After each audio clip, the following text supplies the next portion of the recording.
చంద్ర creations Vemana శతకానికి స్వాగతం, సుస్వాగతం. అకారాది క్రమంలో వేమన శతకం నుంచి ఈ ఛానల్ ద్వారా వస్తున్న 6వ పద్యం ఇది. ఈ పద్యాన్ని వినండి.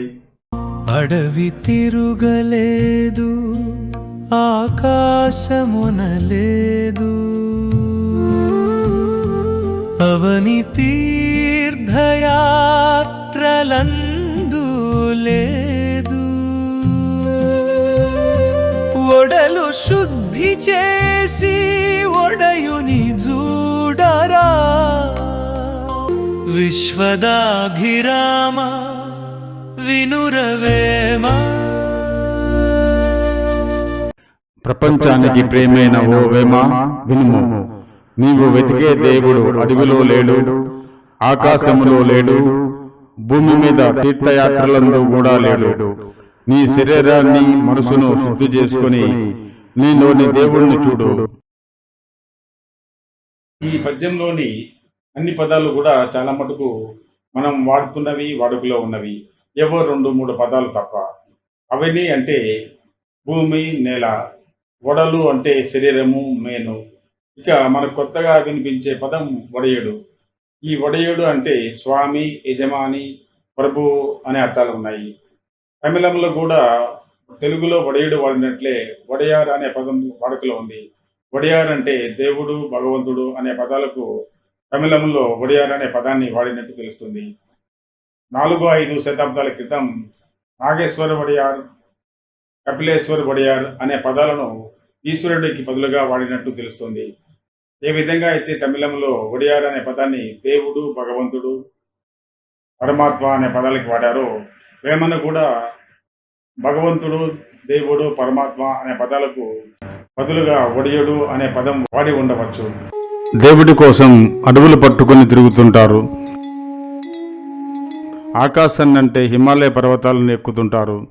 భూమండలములోని అన్ని పుణ్యక్షేత్రాలను తీర్థయాత్రలు చేస్తుంటారు. కానీ దేవుడు అడవుల్లో లేడు, ఆకాశాన్నంటే పర్వతాలలో లేడు, భూమండలములోని పుణ్యక్షేత్రాలలోనూ లేడు. దేవుడు నీలోనే ఉన్నాడు.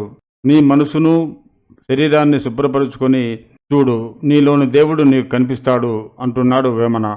వేమన చెప్పినట్లు శ్వేతాస్వర ఉపనిషత్తులో కూడా సమస్త జీవులలో దేవుడు కొలువై ఉంటాడు అని చెప్తుంది ఈ శ్లోకము.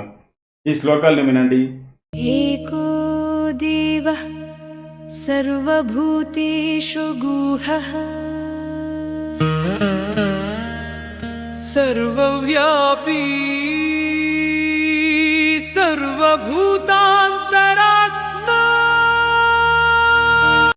ఏకో దేవః, దేవుడు ఒక్కడే, సర్వభూతేషు సమస్త జీవులలో గూఢః దాగి ఉంటాడు, సర్వవ్యాప్తి జగతంతా వ్యాపించి ఉంటాడు, సర్వభూతాంతరాత్మ సర్వజీవులలోని అంతరాత్మలో కొలువై ఉంటాడు.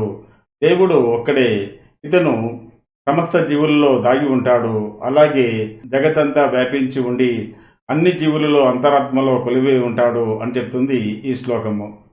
ఇదే విషయాన్ని భగవద్గీతలో 18వ అధ్యాయం 61వ శ్లోకంలో శ్రీకృష్ణ భగవానుడు అర్జునుడికి చెప్తున్నాడు.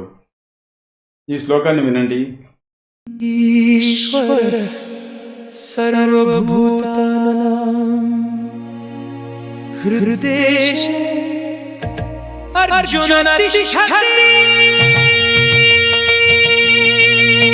భ్రామయ సర్వభూతాని యంత్రారూఢాని మాయయా.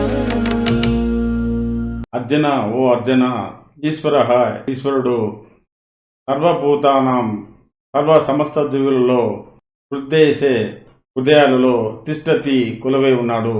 ఏ విధంగా కొలువై ఉన్నాడంటే సర్వభూతాన్ని సమస్త జీవుల పైన యంత్రరూఢాన్ని శరీరమనే యంత్రం పైన కూర్చొని మాయాయ అంటే మాయాశక్తి చేత పరామాయాన్ తిప్పుతున్నాడు, నడిపిస్తున్నాడు. ఈశ్వరుడు సమస్త జీవుల్లో హృదయాల్లో నివసిస్తూ శరీరమనే యంత్రం పైన కూర్చొని మాయ చేత వాటిని నడిపిస్తున్నాడు, తిప్పుతున్నాడు అని చెప్తుంది ఈ శ్లోకము. ఇక్కడ మనకు ఒక అనుమానం రావచ్చు. సమస్త జీవుల పైన ఈశ్వరుడికి ఆధిపత్యం ఉన్నప్పుడు, సమస్త జీవులను అతను మాయ చేత నడిపిస్తున్నప్పుడు ఆ జీవులు ఎందుకు తప్పులు చేస్తున్నాయి, ముఖ్యంగా మనిషి ఎందుకు ఘోరాలు నేరాలు చేస్తున్నాడు, అలా చేసినప్పుడు చేసిన వాడితో పాటు నడిపించేవాడు కూడా తప్పే కదా అన్న అనుమానం రావచ్చు. దీనికి సమాధానంగా తర్వాత శ్లోకాల్లో శ్రీకృష్ణ భగవానుడు తెలియజేస్తున్నాడు. ఆ శ్లోకాల గురించి మనం తర్వాత తెలుసుకుందాం. సమస్త జీవులలో దేవుడు కొలువై ఉన్నాడు అని చెప్తున్నారు, బాగానే ఉంది. మిగతా జీవుల గురించి పక్కన పెడితే బుద్ధజీవి అయినా, అంటే మిగతా జీవుల కన్నా తెలివైన మనిషికైనా దేవుడు కనపడాలి కదా, ఎందుకు కనపడలేదు అని ప్రశ్నించే వారికి ఈ చిన్న కథ సమాధానం చెప్తుంది. ఒక ఆశ్రమంలో శిష్యుడు దేవుణ్ణి చూసేందుకని ప్రపంచమంతా తిరిగాడు. ఎక్కడ తిరిగినా కూడా అతనికి దేవుడు కనపడలేదు. తిరిగి తిరిగి విసిగి వేసారి ఆశ్రమానికి వచ్చి గురువుతో, నేను ఈ ప్రపంచంలో దేవుడి కోసం నేను వెతకని ప్రదేశం లేదు, నాకు దేవుడు కనిపించలేదు. దేవుడు ఎక్కడుంటాడు? దేవుడు మనసులో ఉన్నాడు, వెతకవలసిన పని లేదు. దేవుడు ఎక్కడున్నాడు అని వెతకవలసిన పని లేదు. నీలో ఉన్నాడు, నాలో ఉన్నాడు, సమస్త జీవరాశిలోనూ దేవుడున్నాడు. మరి నాకు కనపడటం లేదే? ఏం కనిపిస్తుంది? ఇందులో నా ప్రతిబింబం స్పష్టంగా కనిపిస్తుంది. ఇప్పుడేం కనిపిస్తుంది? ఏమీ కనపడటం లేదు గురువర్య. అద్దం మురికిగా ఉంటే నీ ముఖమే కనిపించటం లేదు. మనసు కూడా అద్దం లాంటిదే. మురికి భావాలతో ఆలోచనతో మనసు కప్పి ఉన్నప్పుడు నీలోని దేవుడు నీకు కనిపించడు. మనసు శుద్ధి చేసుకుని చూడు, తప్పక కనిపిస్తాడు. ఈ కథలో చెప్పినట్టు మనలోని దైవాన్ని మనము దర్శించేందుకు శరీరాన్ని మనసును శుభ్రపరుచుకున్నప్పుడు సాధ్యమవుతుంది. కానీ అది అంత సులువైన పని కాదు. మనకు విగ్రహారాధన మీద నమ్మకం లేదు, అందుకే గుడులు గోపురాలు తిరగాల్సిన అవసరం లేదు. నీలోని దైవాన్ని నువ్వే చూసుకో, నువ్వే గ్రహించు అంటున్నాడు. శరీరాన్ని మనసును శుభ్రపరుచుకొని మనలోని దేవుణ్ణి మనం చూడడం అనేది సాధ్యమైన పని కాదు. ఒకవేళ అదే సాధ్యమైతే అలాంటి వాడు హరుడవుతాడు, గురుడవుతాడు అని చెప్తున్నాడు వేమన ఈ పద్యంలో. ఈ పద్యాన్ని వినండి. అంతరంగమరయ హరుడౌను గురుడౌను, అంతరంగమెరుగనలవి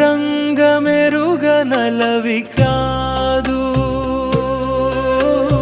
ఎంతరంగమెరుగ నతడే పో శివడయా, విశ్వదాభిరామ వినురవేమా.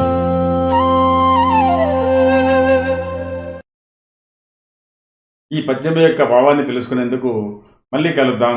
అంతవరకు సెలవు. జై హింద్, మీ శేషచంద్ర.